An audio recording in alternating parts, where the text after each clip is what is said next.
Hey, what's up, everybody? Going to do a classic rock reaction, man. This is Yes, and it's a live performance of them performing Close to the Edge. Looking forward to that, man. Definitely one of the best bands of all time. Certainly their signature sound in the progressive rock genre element, second to none, man. And one of the big resolutions of my channel going forward into year 3 is to explore more of the progressive rock side of things. So definitely Yes is among those bands that I want to check out more of. So first off, before I pop this off, man, I just want to give a shout out and a thanks very much to Jeffrey Davis. Jeffrey, thank you, man. Thank you for the recommendation and the link provided. Jeffrey also has a note for me. He says, hello, Wayne. I just saw your Yes reaction, and you mentioned that you were interested in some live progressive music.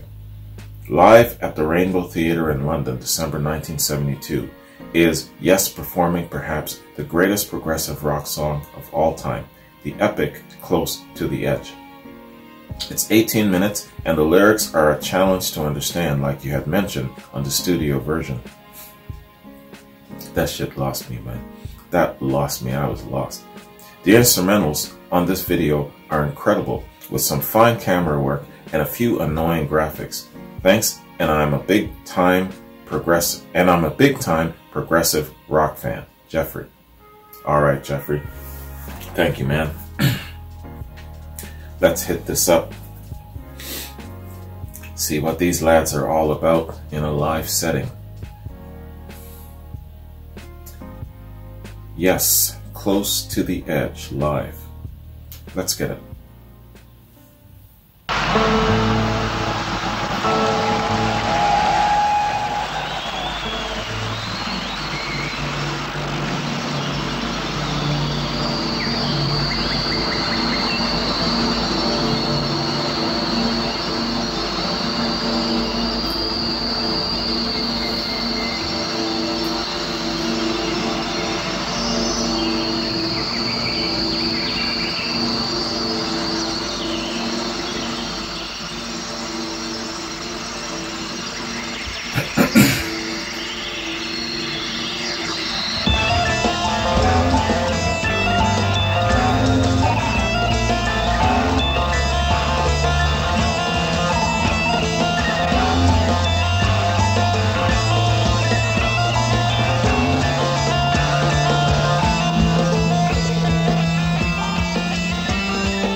That bass player, man.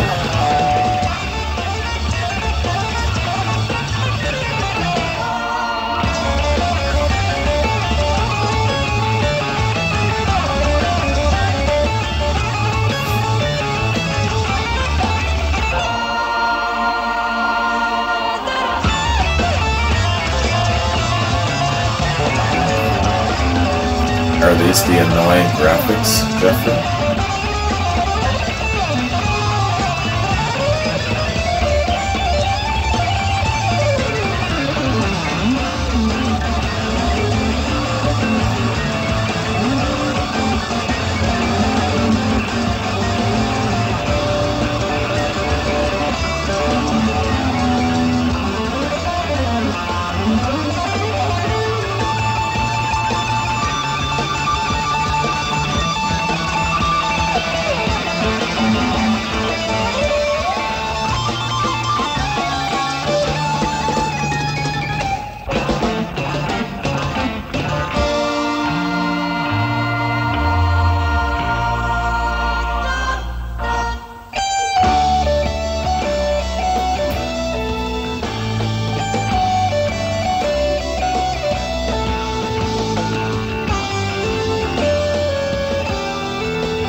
I envy any of you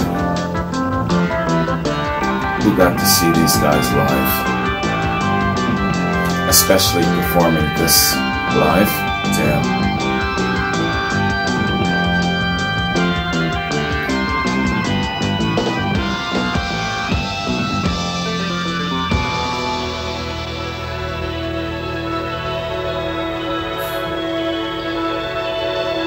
Annoying graphics.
What a trip this must be. being there in the audience, front row center, close up.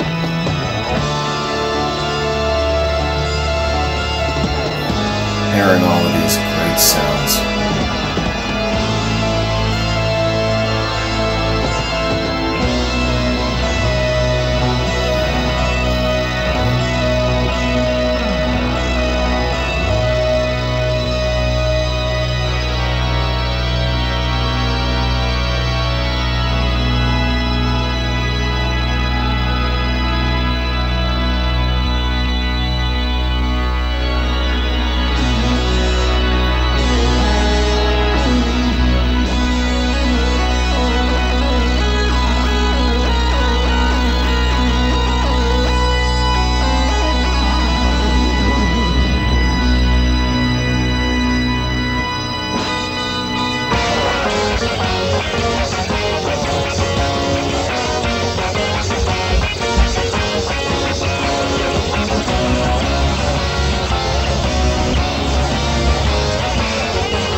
It's always cool to see what the crowd's up to, how they're taking it.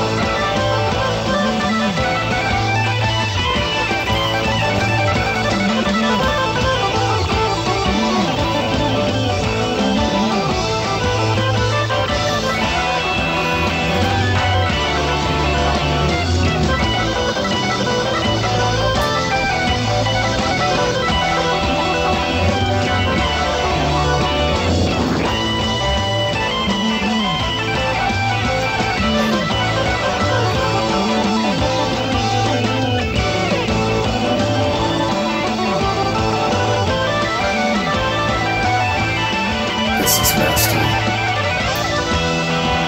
This is wizardry. This is.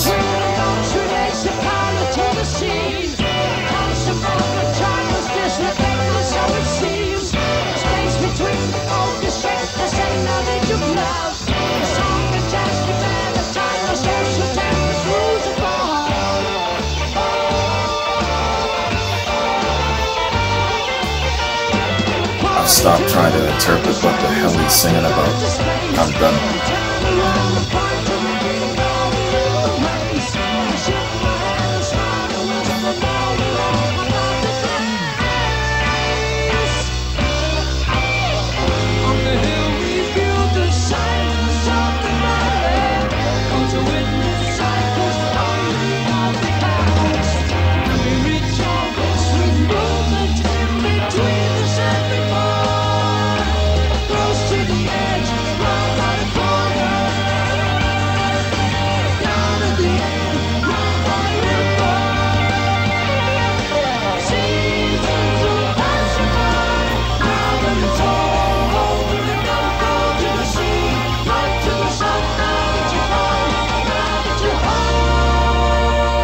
It's like 10 songs in one song.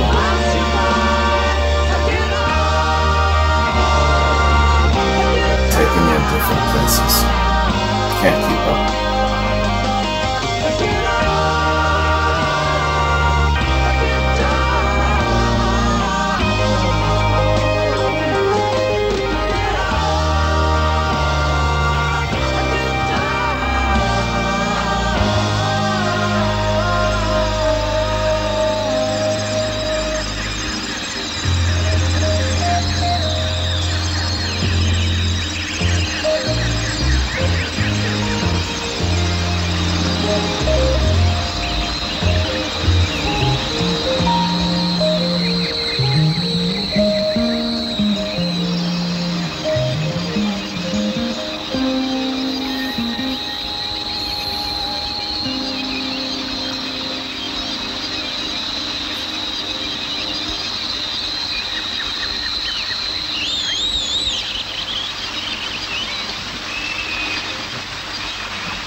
Could you imagine being a member of Yes and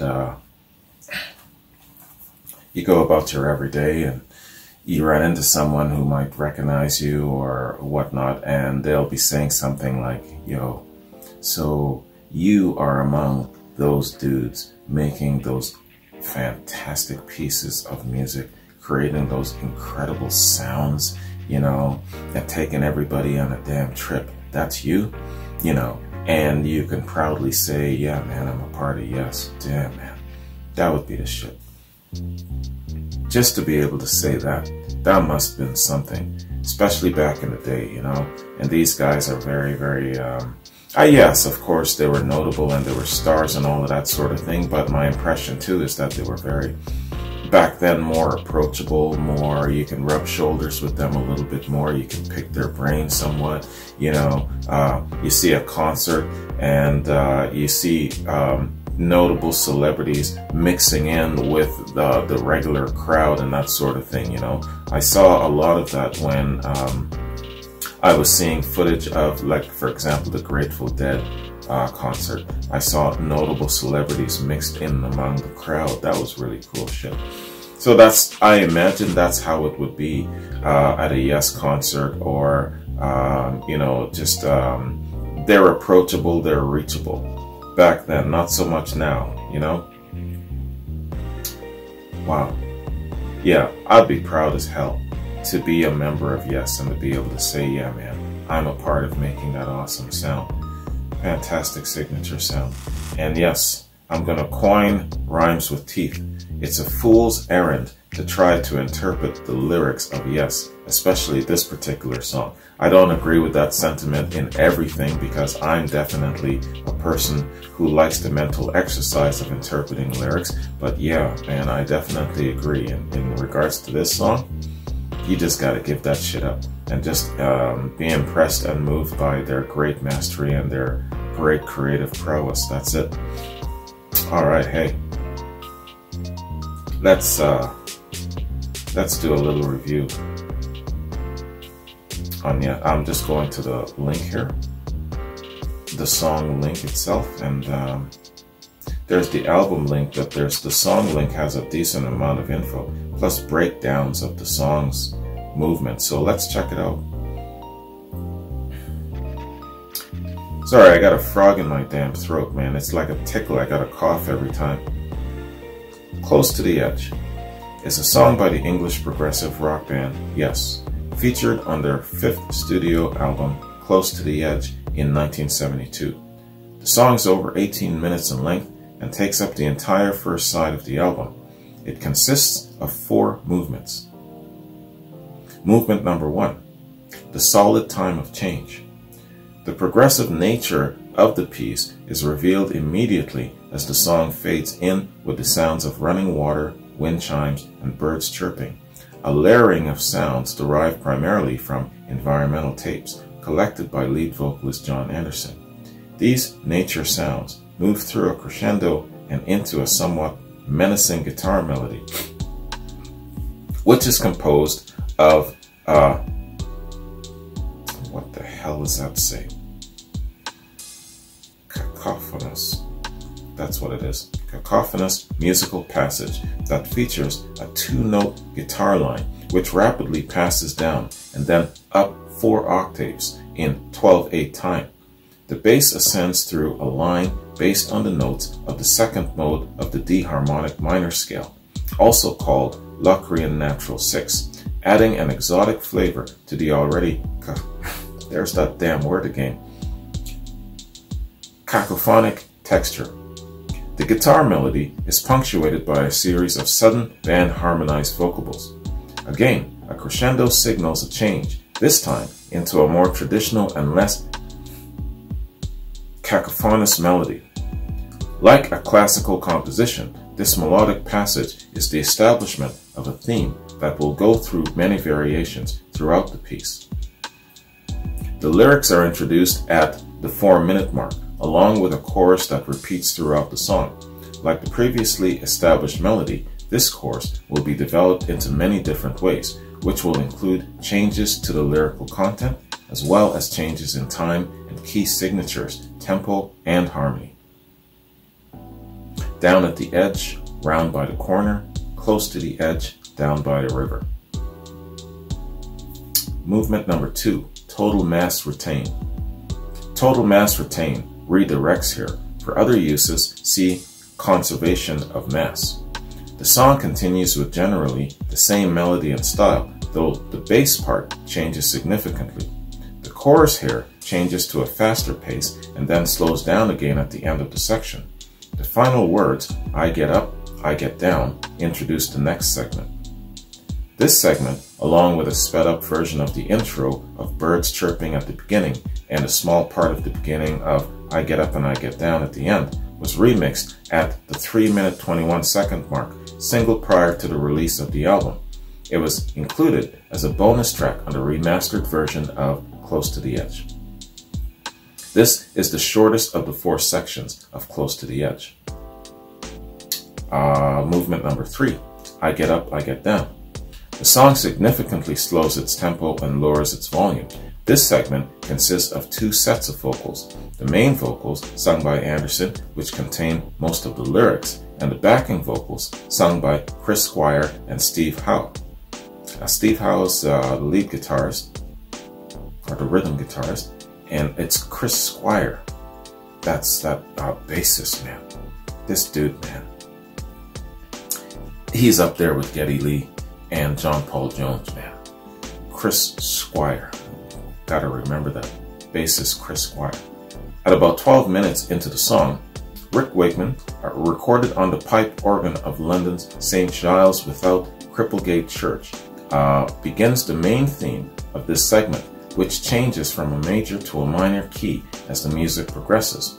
John Anderson explains, quote, "We have the I get up, I get down part before it goes into a beautiful ocean of energy. You've gone through nearly 10 minutes of music that's very well put together, but then you want to let it go. You want to let go of it. You relax a little bit." The song came about because Steve was playing these chords one day and I started singing. 2 million people barely satisfied. It's about the incredible imbalance of the human experience on the planet. The vocals came together nicely. I'm a big fan of the Beach Boys and the Association, such great voices. Steve and I were working on this, and at one point he said, "I have this other song." And I said, "Well, start singing it." And he sings, "In her white lace, you could clearly see the lady sadly looking, saying that she'd take the blame for the crucifixion of her own domain. When I heard that, I said, wait, that's going to be perfect. You start singing that with Chris, and then I'll sing my part. You have an answer back thing. Part 4, Seasons of Man. The original fast-paced theme picks up followed by music and lyrical structure which sounds similar to the solid time of change. Rick Wakeman's organs are particularly complex, and an overall polytonal effect is created with the guitar part being in a different key than the keyboard. Hence the tense otherworldliness of this section before the organ solo comes in. The chorus is sung one last time before the vocals build up to the climax of the song, in which all 3 themes from the prior movements, A Seasoned Witch, Close to the Edge, Down by the River, Seasons Will Pass You By, I Get Up, I Get Down, are presented. Afterwards, the final lyrics, I Get Up, I Get Down, are repeated as the song fades away into the sounds of nature in which it began. It is worth noting that the bass line of this segment is a combination of the bass lines from the first 2 movements of the song.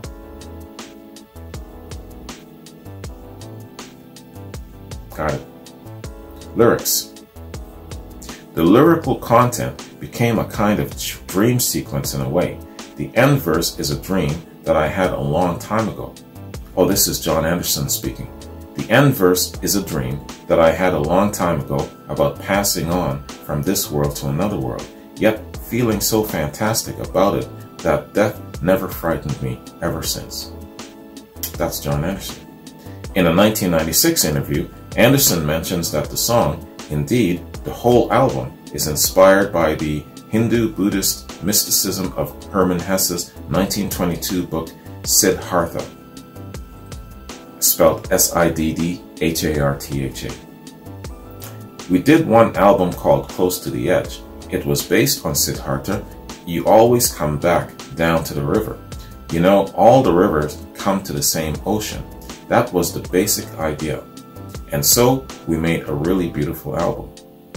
That's Anderson again. Anderson was concerned about how the words sounded, sometimes more than what they meant. Creating thus verses often don't seem to mean anything, such as the time between the notes relates the color to the scenes. Yeah, man. Yeah, that was a part of it that threw me the hell off. Okay, so that is the whole structure of the whole damn song, broken down by segments and movements, man. I was intrigued by this shit. Don't know why. I understood some of it, but not all of it, but I was intrigued by it. There are cover versions done here too. Notably, the Japanese acid rock conglomerate Ruins Hatova. Jesus, these words, man. Ruinzhatova. Ruins Hatova. And also, British band Nick Ott and Desert Hearts. Those are two notable covers. The first cover was 17 minutes and 54 seconds. And, okay, it doesn't mention how long Nick Odd's version is. And so that's it, man. That is Wikipedia Song Fact Info on Close to the Edge. The structure, the movement, the sequence, how it came about. Very, very interesting. Like I said, it's a bunch of songs all in one. So each member had a bunch of things that they were just threw into the pot, and you came out with this masterful piece of work, man. Fantastic musicianship on another level altogether, taking you on a progressive trip, boy. Let me tell you. So, man, in closing, yeah, I really want to focus on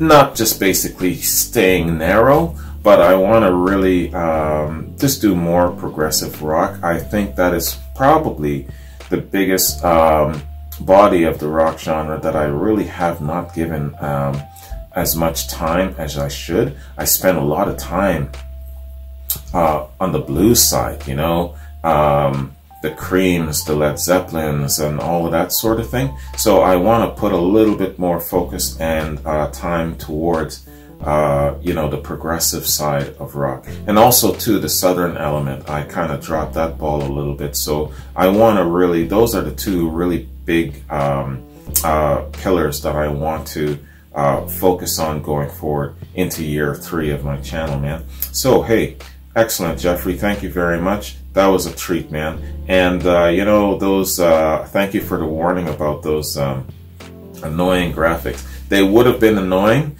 if you did not give me a heads up, but they were fine, man. But thank you.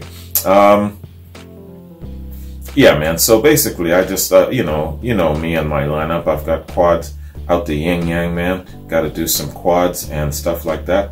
Where are we at? We're in the middle of the week, so I'm not even going to talk about the Led Zeppelin factor. I will be getting back into the live performances of Led Zeppelin.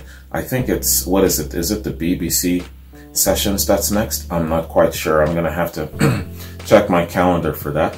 And I also want to try my best to get back onto some of the Rush stuff. I mentioned before that after Neil passed, I kind of just, I don't know, left it for a while. So I want to kind of take that back up and pick up from where I left off. I can't even recall where I left it before Neil's passing. That was a specific, you know, tribute. I can't remember what the last song was that I did a reaction to, so I'm gonna have to go back and pick up that trail again.